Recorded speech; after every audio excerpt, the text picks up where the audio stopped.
صحیح.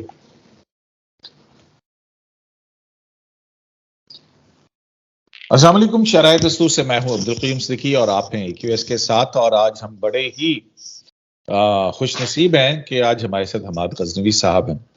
بڑے بہت ڈھونڈنا پڑتا ہے، کیا کریں، لیکن ہیرا ایسے تو نہیں ملتا جناب. کوشش اور محنت تو کرنی پڑتی ہے. یہ سب آگے چلیے. حماد صاحب یہ بتائیے، میں تو آپ ملک سے باہر ہوں لیکن ظاہر ہے آپ دیکھ رہے ہوں گے عمران خان صاحب کا لانگ مارچ جو ہے کہاں تک پہنچا، اس کے کیا کیا نتائج برآمد ہوئے، جن نتائج کے حصول کے لیے وہ لانگ مارچ کر رہے ہیں ان میں ان کا مستقبل کیا نظر آ رہا ہے آپ کو؟ لانگ مارچ کے آغاز سے بات کر لیتے ہیں کیونکہ ہمارے شہر میں ہوا تو ہم نے اس کو دیکھا بھی ہے براہ راست. لانگ مارچ کا دیکھیے، یہ حقیقی آزادی کے لیے ایک مارچ خان صاحب جیسے فرماتے ہیں. انہوں نے کہا آخر میں تو یہاں تک بھی وہ آ گئے کہ ہم الیکشن کی تلاش میں نہیں نکلے ہیں. جلدی الیکشن جو ہے یہ تو بہت چھوٹا سا ہدف ہے. ہم تو حقیقی آزادی چاہتے ہیں. تو ہمارے ایمز بہت بلند و بالا ہیں اور یہ تو جہاد ہے جس پر ہم نکل رہے ہیں. کچھ ایسے جیسے وہ کرتے ہیں، ایک دن کچھ بات کرتے ہیں، اگلے دن وہ کچھ اس کی اور وضاحت کسی اور طرف نکل جاتے ہیں. خیر، تو اب خان صاحب نے اتنی بڑی بات کر دی اور اس کے بعد جب وہ لانگ مارچ ان کا آغاز ہوا تو یہ تو بات درست ہے. اب دیکھیے حامی جو ہیں وہ تو کہتے ہیں یہاں پر جم غفیر آ گئے، مخالفین کہتے ہیں بندے نہیں آئے، تباہ ہو گئے، پٹ گئے، یہ کیا ان کا حال ہوا. اچھا، حامیین کی میں نے ابھی ایک چیز دیکھی، میں آپ سے شیئر کرنا چاہتا ہوں کہ یہ دیکھیے کیسے فضا بندی ہوتی ہے. ایک خاتون ہے، وہ میں نہیں جانتا لیکن ان کے میں نے دیکھا 1,00,000 فالوورز ہیں ٹویٹر پر. 1,00,000. وہ لکھ رہی ہیں کہ کاموں کی سے 3,00,000 لوگ جو ہیں وہ شامل ہو گئے ہیں اور یہ اب 7 جا رہے ہیں، اور 5,00,000 لوگ جو ہیں وہ گجرانوالہ میں انتظار کر رہے ہیں. تو اگر آپ اسی حساب سے دیکھ لیجئے تو یہ انشاءاللہ 1.5-2 کروڑ کا مجمع ہو جائے گا جو کراچی پہنچے گا. 1,00,000 فالوورز ہیں ان کے اور وہ یہ بات کر رہی ہیں. اور اس طرح کی بے شمار مثالیں میں نے آپ کو جو ایک ابھی دیکھی وہ میں نے آپ کو پیش کر دی. اچھا، دوسری طرف جو لوگ ہیں خان صاحب کے جو سیاسی مخالفین ہیں وہ کہتے ہیں بھئی یہ کیا معرفیت، ایک آدمی بھی نہیں آیا.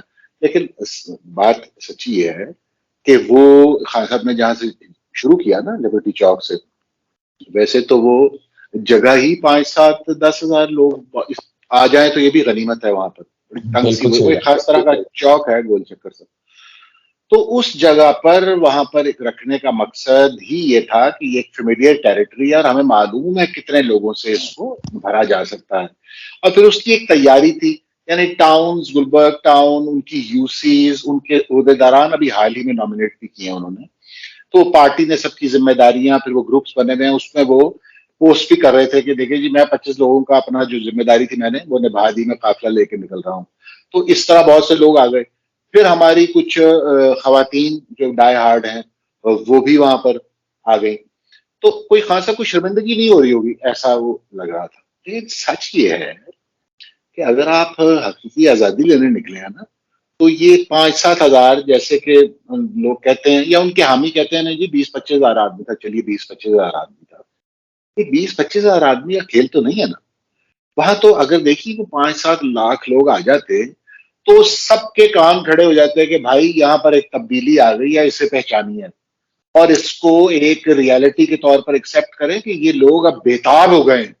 کیونکہ صورتحال تو ہمارے ملک میں ہے نا بہرحال کہ مہنگائی کا ایک طوفان ہے جو پچھلے کئی سالوں سے آ رہا تھا، اور اب وہ دنیا کی صورتحال ایسی ہوئی اور ملک کے اندر اس کے شدید اثرات آئے، اور ایک مہنگائی کی لہر بھی ہے، جینا مشکل ہے، بجلی کے بل ہیں، پیٹرول کی پرائسز ہیں، اور یہ اشیاء خور و نوش جو ہوتی ہیں، یہ مسائل لدے ہوئے ہیں. یہ ساری بات درست ہے، لیکن جو اس کا ریسپانس ہے، جو حقیقی آزادی کے مارچ کا ریسپانس ہونا چاہیے تھا انقلابی، وہ بہت دور ہے، اس سے بہت دور ہے. یعنی یہ خان صاحب کے عام جو جلسے اس سے بڑے بڑے بھی انہوں نے کیے ہیں لاہور میں، اس میں کوئی بڑی پارٹیسپیشن نہیں تھی. دوسری بات اسی سے بھی، یہ جو لوگ تھے نا 5-10 ہزار یا 20-25 ہزار، یہ ایسا نہیں تھا کہ یہ لوگ خان صاحب کے ساتھ چل پڑے اور ان کے ساتھ اچھرا پہنچے اور اچھرے سے پھر ان کے ساتھ مزنگ چکی پہنچے تو آگے اور 25 ہزار کھڑا ہو، پھر مزید 50 ہزار کھڑا ہو، پھر مزید 10.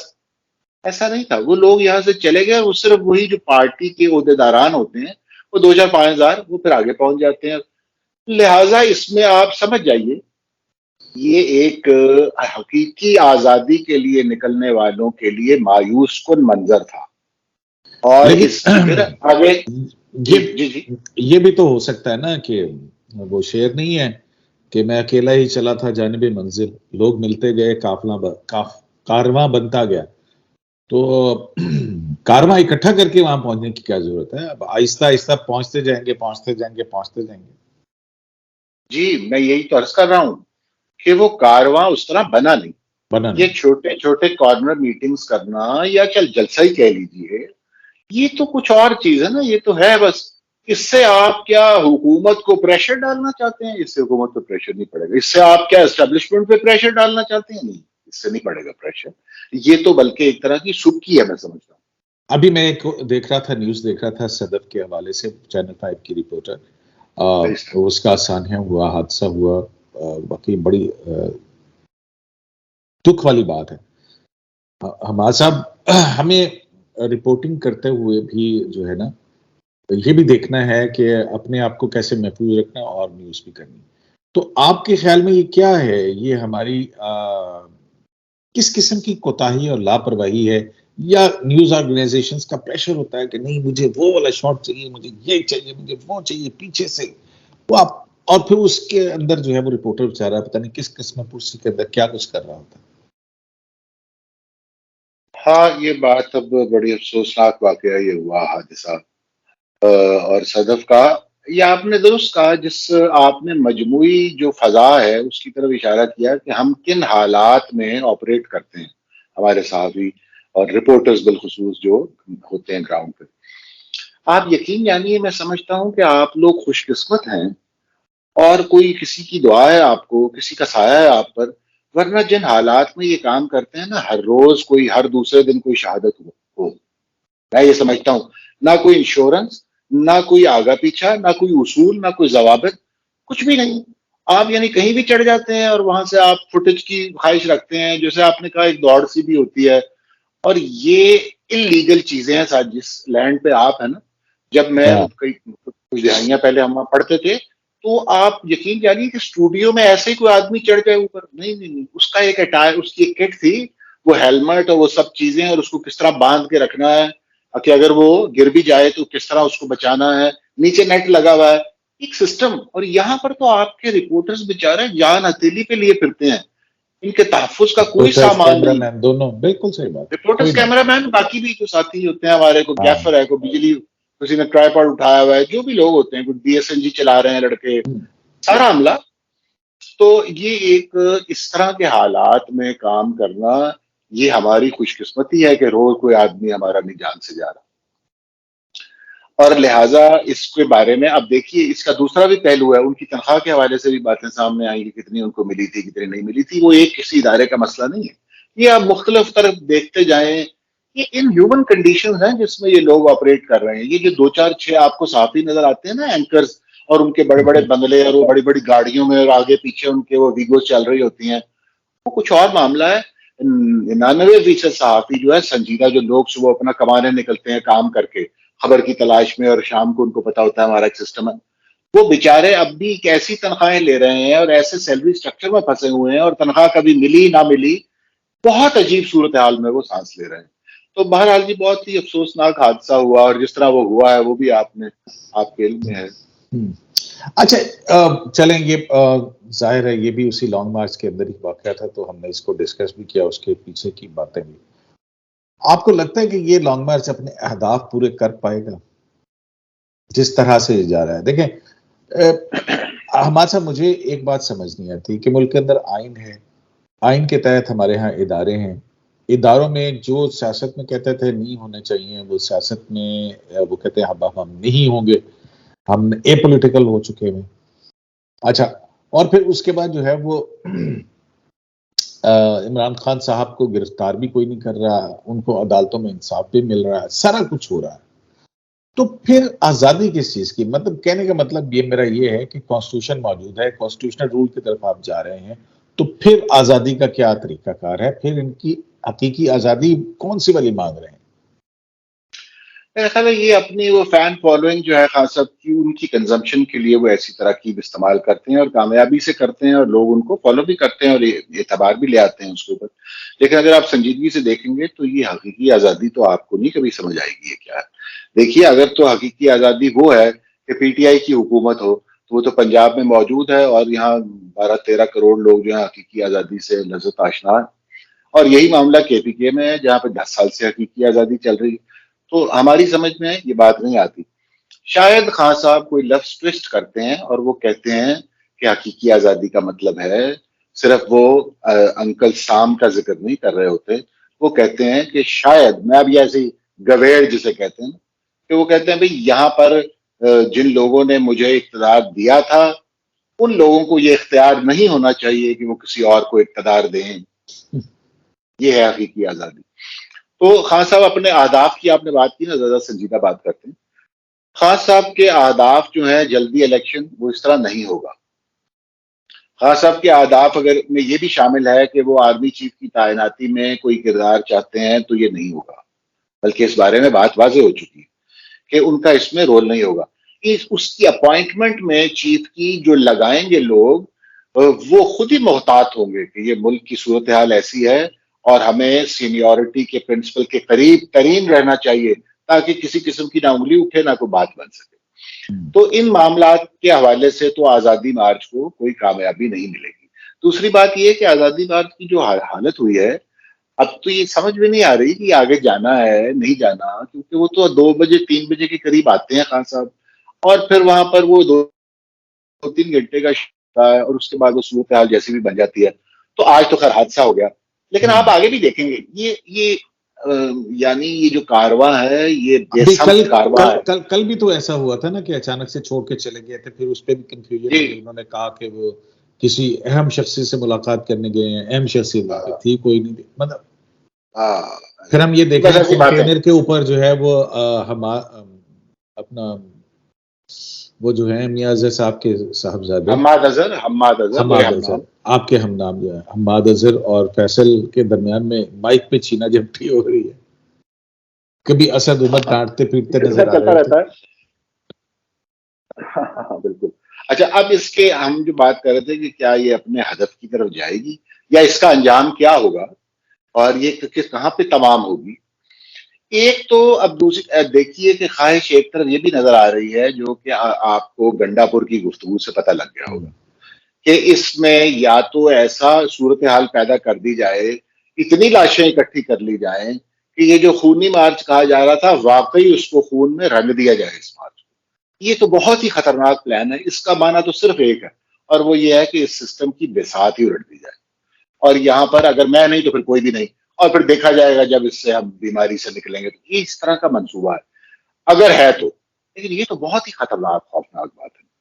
اس کا دوسرا جو ہم سیدھے رستے کی بات ہے، سیاسی طور پر ہم اس کا صرف اگر جائزہ لیں تو پھر اس کا انجام یہ ہے کہ ٹاکس کی طرف چلے جائیں گے. خان صاحب اشارے آ رہے ہیں، مسلسل اشارے آ رہے ہیں. حکومت کو کہا گیا آپ پہل کریں، حکومت نے پہل کر دی، ایک کمیٹی سی انہوں نے کچھ بنا بھی دی، اور اسی طرح جواباً بھی انہوں نے کہا. پھر رانا ثناء اللہ نے اپنی پریس کانفرنس سے بڑی اہم بات کی. انہوں نے کہا جی ہم اگر ستمبر کہہ رہے ہیں اور وہ اگر مارچ کہہ رہے ہیں تو کوئی بیچ کی بات بھی ہو سکتی ہے. یعنی بات وہی ہے کہ یہ معاملہ بیٹھ کر ہی طے ہو سکتا ہے. اور پی ٹی آئی کو میں تو سمجھتا ہوں فیس سیونگ بھی دینی چاہیے. عمران خان صاحب کو فیس سیونگ دیں. کیا وہ نکل آئے ہیں؟ اس کا کوئی انجام تو ہے نہیں. تو بجائے اس کے کہ وہ کسی ڈیسپریٹ میجر کی طرف جائیں اور کوئی اور خون خرابہ ہو ملک میں، ان کے ساتھ گفتگو ایسی کرنی چاہیے کہ وہ ذرا سا اپنا یعنی اپنی عزت بھی بچا لیں. مثلا یہ کہ میرے الیکشن کی بات مان لی، کمیٹیاں بیٹھ جائیں، دیکھیے اس کا کیا آؤٹ کم نکلتا. لیکن ایک دفعہ ان کو کوئی ایگزٹ دینا چاہیے جس میں انہیں یہ نہ لگے کہ ان کو سیاسی طور پر ہزیمت ہوئی ہے، ورنہ یہ معاملہ جو ہے یہ خراب ہے اور اس میں سے کوئی نکلنا تو نہیں، لیکن یہ ہو سکتا ہے کہ آپ پورے سسٹم کو لپیٹنے کی کوشش کریں. جی ہاں بالکل. اسی اپنی گفتگو کو ہے جو یہاں پہ ختم کرنے سے پہلے ایک چھوٹی سی میں بات کر دیتا ہوں کہ دھاندلی والا 2014 میں آزادی مارچ بنا تھا، نکلا تھا، اور پھر آزادی مارچ چلا تھا اور پھر بہت بڑا دھرنا ہوا تھا. پھر اس کے درمیان میں یہ جو عمران خان صاحب کی غیر آئینی یا غیر قانونی فرمائش تھی کہ جو منظم دھاندلی ہے اس کے اوپر جو ہے وہ کمیشن بنے، تو پھر ایک آرڈیننس جاری کیا گیا، اس آرڈیننس کے ذریعے پھر ایک کمیشن بنایا گیا، اور جسٹس ناصر ملک صاحب کی سربراہی میں سپریم کورٹ کے چیف جسٹس تھے، 3 رکنی کمیشن تھا، اس نے پھر کئی مہینے جو ہے وہ اس کی ہیئرنگ کی، کوئی 35 پنکچر والی بات، اور اس میں یہ بھی طے ہوا تھا، یہ مذاکرات، کیونکہ پی ایم ایل این کی گورنمنٹ تھی اور پی ٹی آئی کی گورنمنٹ تھی، کہ اگر ایسا نہ ہوا تو پھر وہ معافی جو ہے وہ مانگی جائے گی کہ اگر منظم دھاندلی نہ نکلی تو جناب وہ فیصلہ بھی آ گیا، منظم دھاندلی بھی نہیں نکلی، اور دھرنا بھی ہوا اور سارا کچھ ہوا، اور آپ دیکھ لیں کہ کیا کچھ ہوا۔ تو ابھی بھی جو ہے وہ کس قسم کے مذاکرات کیے جائیں گے جب ایک آئینی مدت موجود ہے کہ جناب ٹھیک ہے، آرمی چیف کے اوپر جواب آ گیا، مطلب آپ دیکھ لیں کسی عمران خان صاحب پارلیمنٹ سے نکل کے کچھ بھی حاصل نہیں کر پائیں گے، ان کو اگر کچھ حاصل کرنا ہے کم از کم حزب اختلاف کا عہدہ ہی حاصل کرنا ہے تو پارلیمنٹ واپس جانا پڑے گا، اس کے بغیر وہ ان کا کچھ نہیں ہونے والا۔ آپ نے بہت اچھی بات کی کہ پارلیمنٹ جانا ہی آخری رستہ ہے، یہ ساری ٹھوکریں کھانے کے بعد پارلیمنٹ جانا پڑے گا، اس کے علاوہ کوئی حل نہیں ہے، کیئر ٹیکر سیٹ اپ بھی لگانا ہے۔ اور یہ جو آپ نے بات کی نا آئینی مدت کی، میں صرف یہ سمجھتا ہوں کہ یہ کوئی ضد کا معاملہ نہیں ہوتا، بہرحال اگر الیکشن 2-3 ماہ پہلے بھی ہو جائیں گے تو یہ کوئی غیر آئینی عمل نہیں ہوگا۔ نہیں، الیکشن تو کسی بھی صورت میں غیر آئینی نہیں ہوگا، ٹھیک ہے نا؟ بار بار یہ کہا جاتا ہے نا کہ الیکشن پوری ایک مدت ہے جی آئینی، ٹھیک ہے، بالکل ہے، لیکن آپ سیاست اسی کو تو کہتے ہیں، ملکی صورتحال اگر آپ سمجھتے ہیں کہ ایسی ہے کہ الیکشن کی طرف چلے جانے میں 3 مہینے بعد الیکشن کروا لیجئے، 2 مہینے پہلے کروا لیجئے، اس سے کوئی تہو بالا نہیں ہو جائے گا نظام۔ تو اگر یہ ایک بارگیننگ چپ کے طور پر استعمال ہو سکتا ہے اور ملک کو کسی بڑے معاشی اور سیاسی عدم استحکام سے بچایا جا سکتا ہے تو کوئی حرج بھی نہیں لگتا اس میں۔ بالکل ٹھیک بات ہے، اور بات وہی ہے کہ عمران خان صاحب کے آپ نظریات سے اختلاف کریں یا ان کے نظریات کے حامی ہوں، ان کی کسی بات پر آپ امنا صدقنا کہیں یا اس سے اختلاف کریں، عمران خان صاحب کی سیاست سے اختلاف کیا جا سکتا ہے، ان کے اپروچ سے اختلاف کیا جا سکتا ہے، لیکن ایک چیز ہے اور وہ یہ ہے کہ وہ ایک مقبول رہنما ہے اور ایک ریالٹی ہے، اور ان کو مد نظر رکھے بغیر اور ان کو اس سیٹ اپ سے نکال کر میرا خیال ہے کہ کوئی بھی درست منظر نامہ شاید ہمیں بنتا ہوا نظر نہیں آئے گا۔ تو مذاکرات حماد صاحب ختم کر دیں، مذاکرات کا ڈول جو ہے وہ ڈل چکا ہے، یہ اچھی خبر ہے۔ شرائع دستور سے عبدالقیوم صدیقی کو AQS لائیو سے اجازت دیجیے۔